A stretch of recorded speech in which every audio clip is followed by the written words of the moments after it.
చెయ్యవలసిన పని మీరు చేశారు. వాడి యోగ్యతాయోగ్యతలు వాడి ఇష్టం. నా కొడుక్కి ఇంజనీరింగ్ ఫీజు కట్టాను, ఇంజనీరింగ్ కాలేజీలో జాయిన్ చేశాను, ఒక హాస్టల్ చూశాను, వాడు అడిగిన రూమ్లో పెట్టాను, పుస్తకాలు ఇచ్చాను. వాడు ఇంజనీరింగ్ చదువుకుని పేరు పక్కన బీటెక్ తెచ్చుకుంటే వాడు కనపడినప్పుడల్లా వాడికి మంచి మాటలు చెప్పాను. వాడు చెడిపోతే నీ అనుష్ఠానం నువ్వు పాడు చేసుకోవద్దు. నీ కర్తవ్యం పూర్తయింది.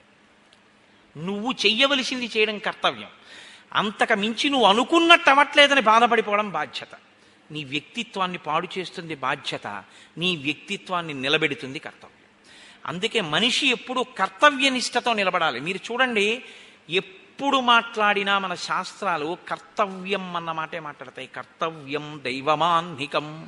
లే సంధ్యావందనం చెయ్యి, చేయకపోతే కర్మ శిష్యుడిది. ఎంతవరకు విశ్వామిత్రుడు చెప్తాడంతే, వినకపోతే విశ్వామిత్రుడు ఇలా వేళ్ళు విరవకూడదు.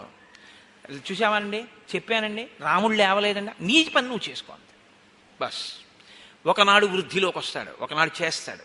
నా వెంట వచ్చాడుగా, అదే గుర్తు మార్పుకి. ఒకనాడు చక్కటి స్థితిని పొందుతాడు, లోపల మాత్రం మంచి ఆశీర్వచనించి నువ్వు కదిలిపోకు. ఇది కర్తవ్య నిష్ట.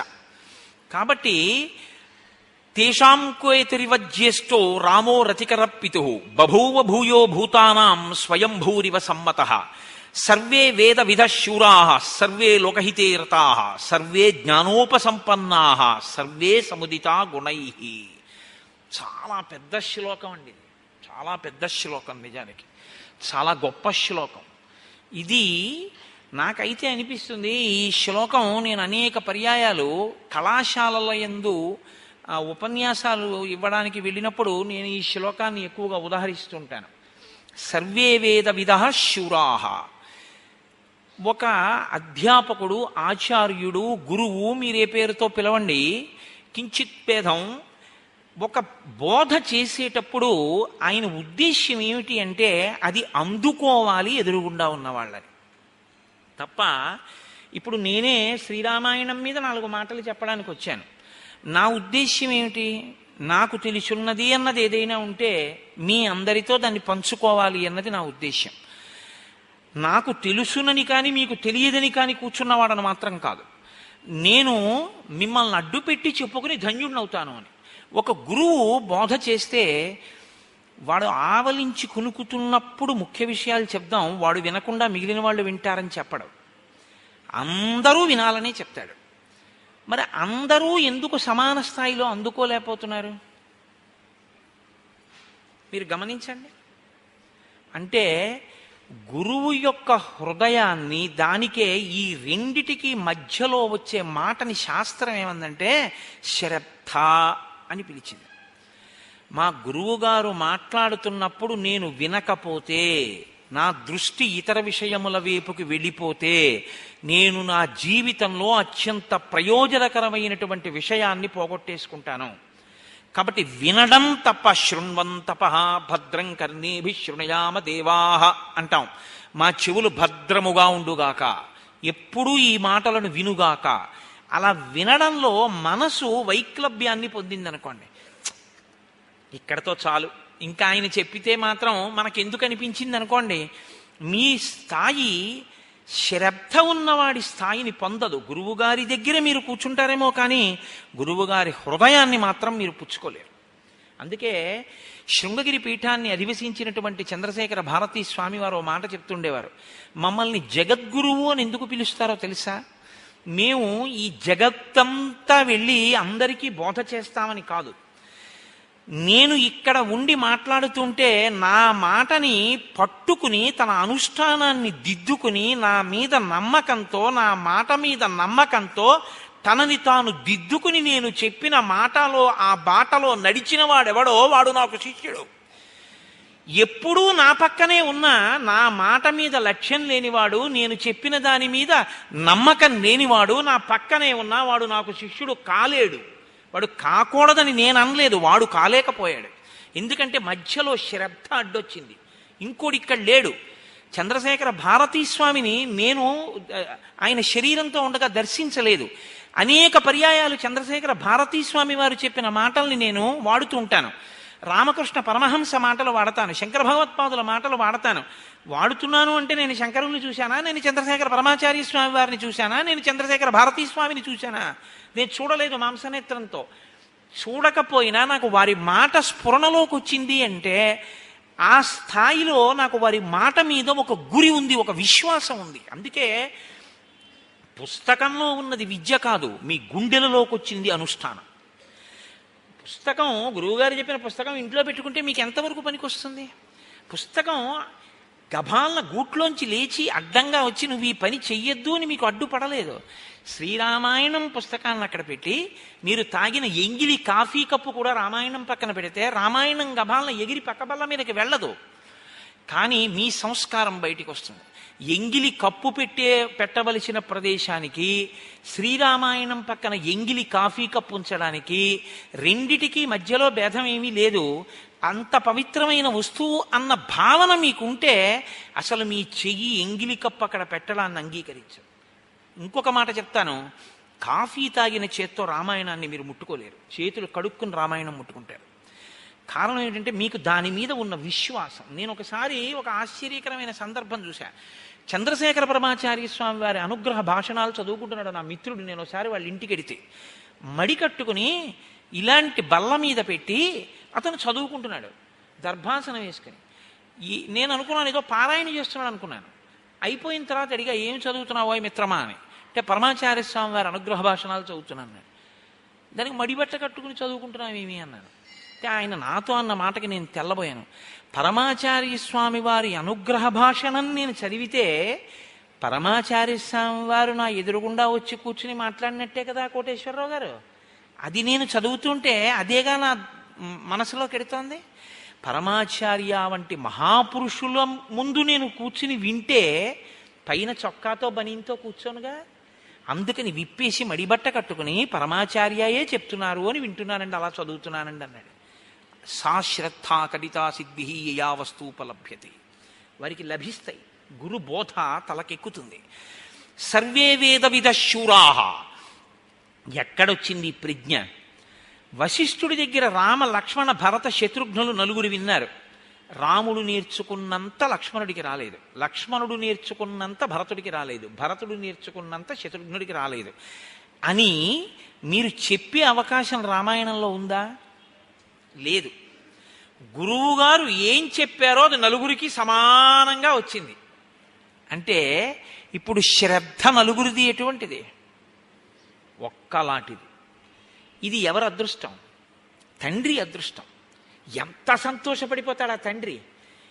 ఏమి పిల్లల్ని కన్నావయ్యా దశరథ, ఏది చెప్తే అది నలుగురు పట్టుకుంటారు, నలుగురు అనుష్ఠిస్తారు. ఇంకా భేదం లేదు నలుగురి మధ్యలో, ఒక్కలా పట్టుకుంటారు. గురువుగారు చెప్పాక పరీక్ష రాస్తే నలుగురి ఆన్సర్ పేపర్ ఒక్కలా ఉంటుందన్నమాట. అంత బాగా అర్థం చేసుకున్నారంటే గురు హృదయాన్ని పట్టుకోగలిగినటువంటి శ్రద్ధ కలిగినటువంటి వారు. శ్రద్ధ ఉండడం ఒకెత్తు, సర్వే వేద విద శూరాహ. గురువు దగ్గర విన్నారు వేదాలన్నింటినీ, బాగా తెలుసుకున్నారు. సర్వే లోక హితే రతాహ. లోకముల యొక్క హితమునందు కోరిక ఉన్నవాళ్ళు. ఇది చాలా చాలా అవసరం అండి. ఒకరికి గొప్ప అందం ఉంటుంది, అది ఎందుకు పనికొస్తుందంటే అమాయకుల్ని పాడు చేయడానికి పనికొస్తుంది. ఒకడికి విద్య ఉంటుంది, ఎందుకు పనికొస్తుందంటే అహంకరించడానికి పనికొస్తుంది. జ్ఞాన కలునిలోని శారదయువోలే అంటారు పోతన గారు. అది దేనికి పనికొస్తుందంటే ఆయన అహంకారం పొందడానికి పనికొచ్చింది ఆ విద్య. ఒకడికి ధనం ఉంటుంది, దేనికి పనికొచ్చింది అంటే దాచి దాచి దాచి తుదకు దొంగలకిత్తురో దొరలకవునో. లేకపోతే దాని మీద భ్రాంతి పెంచుకుని పెంచుకుని పెంచుకుని మార్కండేయ పురాణంలో చెప్పినట్టు అదే తలుచుకుంటూ శరీరం విడిచిపెట్టి ఎక్కడ ఏ భోషాణంలో పెట్టి డబ్బు బంగారం నగలు దాచాడో దాని మీద భ్రాంతి పోక చీకటిగా ఉన్న ఆ భోషాణం కిందకి ఎవరైనా వచ్చి తీసేస్తారేమోనని తన కొడుక్కి తన బిడ్డలకే దక్కాలన్న భ్రాంతితో దాని కింద విషం తోకలో పెట్టుకుని నోట్లో పెట్టుకుని పాము పిల్లో తేలో జెర్రు అయి కింద పడుకుని ఉంటాడు చీకట్లో చమాయింపులో. ఎందుకంటే ఎవరొస్తారో కరిచేద్దామని. తీరా వచ్చి కొడుకు తీస్తూ ఉంటాడు, ఎవరో తీసేస్తున్నారు, అమ్మో ఖర్చు పెట్టేస్తున్నాడు, పాడు చేసేస్తున్నాడు, వెళ్ళి కుట్టబోతాడు. దేని పెట్టి కొడతాడు? చెప్పుచ్చు కొడతాడు. కొడితే చచ్చిపోతూ అనుకుంటాట, ఇంత సంపాదించాను, ఇక్కడ కాపు కాశాను, చెప్పెట్టి కొట్టి చంపేస్తున్నాడు. తీరింది భ్రాంతి అంది మార్కండేయ పురాణం. దేని మీద పెట్టుకున్నావో అది నిన్ను ఉద్ధరించేది కాదు. సర్వే లోకహితే రతాహ. రాముడు, లక్ష్మణుడు, భరతుడు, శత్రుఘ్నుడు నేర్చుకున్న విద్యలు వాళ్ళని పాడు చేసుకోవడానికి పనికి రాలేదు. మాకింత ధనుర్వేదం వచ్చు కదండి, అయిందానికి కాందానికి బాణాలు వేసేస్తాం, అస్త్రాలు వేసేస్తాం అనలేదు. మాకింత విద్యొచ్చు కదండి, మేము అహంకరిస్తాం అనలేదు.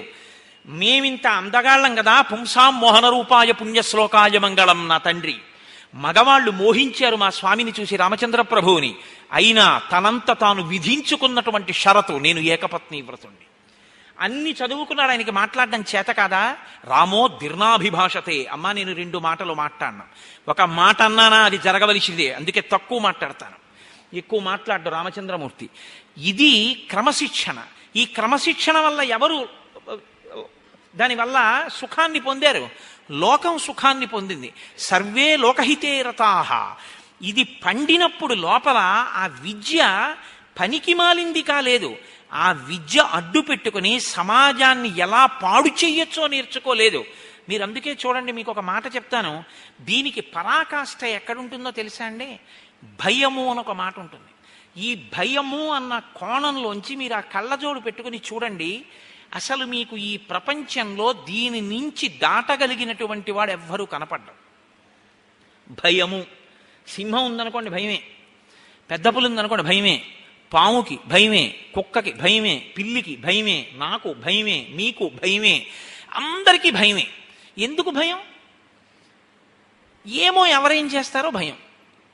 ఏది కాకపోతే అమ్మో నేను చచ్చిపోతానేమో భయం. ఈ భయం నుంచి విడుదల పొందగలిగినటువంటి స్థితి కలిగిన ప్రాణి అంటూ ఉంటే లోకంలో ఒక్కటే ఉంది, ఒక్క మనుష్యుడే. మీరు ఆలోచించండి జాగ్రత్తగా.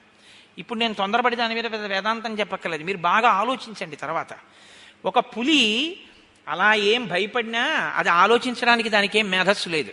ఒక్క మనిషి మాత్రం ఈ భయం అన్న మాట ఏమిటి, అసలు పడిపోయేది ఏది మృత్యువు, దీనికా మృత్యువు, నాకా మృత్యువు అని ఆలోచిస్తే ఇది మారుతోంది, మారుతున్నది పడిపోతుంది, మారుతోందని తెలుసుకుంటున్నది మారలేదు. బాల్యాదిశ్యపి జాగ్రత్తాదిషు తదా సర్వాస్వస్థాస్యపి వ్యావృత్తా సనువర్తమానమహివేత్యంత స్ఫురంతం సదా స్వాత్మానం ప్రకటీకరోతి భజతాం యో భద్రయా ముద్రయా తస్మై శ్రీ గురుమూర్తయే నమయిదం. శ్రీ దక్షిణామూర్తయే అంటారు శంకర భగవత్పాదులు. మారిపోతున్నటువంటి శరీరాన్ని, మారుతున్న అవస్థల్ని మారకుండా చూస్తున్నదోటి ఉంది. ఇది పడుకుంది, ఇది లేచింది, ఇది చేస్తోంది, ఇది చూస్తోంది. ఇది ఒకప్పుడు పటుత్వంగా ఉండేది, దీని జుత్తు ఇప్పుడు తెల్లబడిపోతోంది, దీని గడ్డం ఇప్పుడు తెల్లబడిపోతోంది, దీనికి ఇప్పుడు పన్ను ఊడిపోయింది. చూస్తున్నదోటి ఉంది, దానికి మాత్రం వృద్ధాప్యం లేదు, దానికి యవ్వనం లేదు, దానికి బాల్యం లేదు, కాబట్టి దానికి మరణం లేదు. అది నేను మారని దాన్ని అని తెలుసుకున్న నాడు ఈ శరీరం పడిపోవడం ఆఖరు, ఇక మళ్ళీ పుట్టడం అన్నది లేదు. చమత్కారంగా ఒక కవి అన్నాడు, ఈశ్వర నీకు నేను చేసే ఆఖరి నమస్కారం ఇది అన్నాడు. ఏమంటావేమో, గత జన్మలలో నమస్కారం చేయలేదు కాబట్టి ఇప్పుడు పుట్టాను, ఇప్పుడు చేశాను కాబట్టి పుట్టాను, కాబట్టి ఇదే ఆఖరి నమస్కారం. కాబట్టి ఆ ప్రజ్ఞ భాషించడం, సర్వే లోకహితే రతాహ. తాను భయము నుంచి తప్పుకోవాలి, ఇతర ప్రాణులను నిష్కారణమైన భయమునకు గురి చెయ్యకూడదు. మీరు బాగా జ్ఞాపకం పెట్టుకోండి ఒక విషయాన్ని, మిమ్మల్ని తీసుకెళ్ళి ఎన్ని సుఖకరమైన వస్తువుల మధ్య కూర్చోపెట్టినా శాంతి అన్న మాట మీ మనసులో లేకపోతే మీకు అవి సుఖమును ఇయ్యజాలవు. బాగా విచారణ చేయండి. నేను అన్నమాట, నన్ను తీసుకెళ్ళి ఏసీ హాల్లో కూర్చోపెట్టి, హోమ్ థియేటర్ అయ్యా, ఎవరు లేరు, నీకు ఇష్టంగా నర్తనశాలలో పద్యాలు కాబట్టి అదిగో నీకు చూపిస్తున్నాను చూడు, అదిగో ఆ పద్యాలు విను ఒకసారి, నీకు మహాభారతం విరాట పర్వంలో పద్యాలంటే చాలా ఇష్టంగా చూడు, అదిగో ఆ ఘట్టం చూపిస్తున్నాం అన్నారనుకోండి, నా మనసులో ఏదో అశాంతికారకమైనటువంటి విషయం ఒకటి దొల్లుతోంది అనుకోండి. ఇప్పుడు నాకు ఆ నర్తనశాల చూస్తున్నా, ఏసీ థియేటర్లో ఉన్నా నాకు చెమటే పడుతూ ఉంటుంది. నేను మధ్య మధ్యలో ఇలా తల తిప్పి ఏదో ఆలోచిస్తూ గోళ్ళు గిల్లుతుంటే నా మిత్రుడు అంటాడు, ఏం అలా ఉన్నావు, నర్తనశాలలో చూపిస్తున్నా చెమట పడుతోంది ఏంటి నీకు అంటే, కాంచనమయ వేదిక కనత్కేతనోజ్వల విభ్రమము వాడు కలశజుండు అని వినపడచ్చు. మనసేది ఇక్కడ లేదు శాంతి. ఇక్కడ శాంతి ఉంటే బాహ్యంలో మీరు ఎక్కడ ఉండండి, మీరు సంతోషంగా ఉంటారు. సంతోషమునకు హేతువు మీలోని శాంతి. మీకు శాంతి సంతోషకారకమైనట్టే ఎవరి సంతోషానికి కారకమైనా వాళ్ళ మనసులో శాంతి. దాన్ని భగ్నం చెయ్యడం మీ హక్కు కాదు. ఇది సర్వే లోక హితేరతాః. ఇదొక్కటి మీరు తెలుసుకుంటే చాలు. వ్యాసుడు సమస్త వాంగ్మయాన్ని నిర్మించాడు.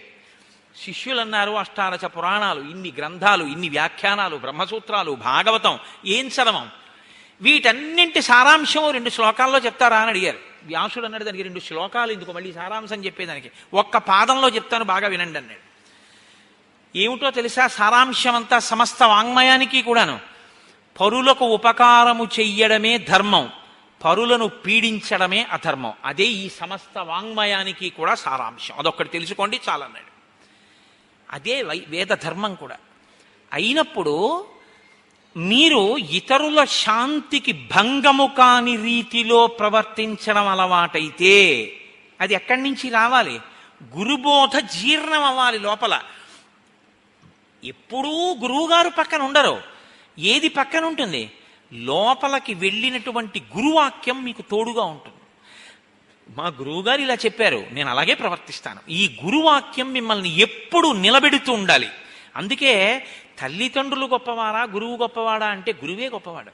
తల్లిదండ్రులు ఉపాధినిచ్చారు, మళ్ళీ ఇంకో ఉపాధిలోకి వెళ్లకుండా చేయగలిగిన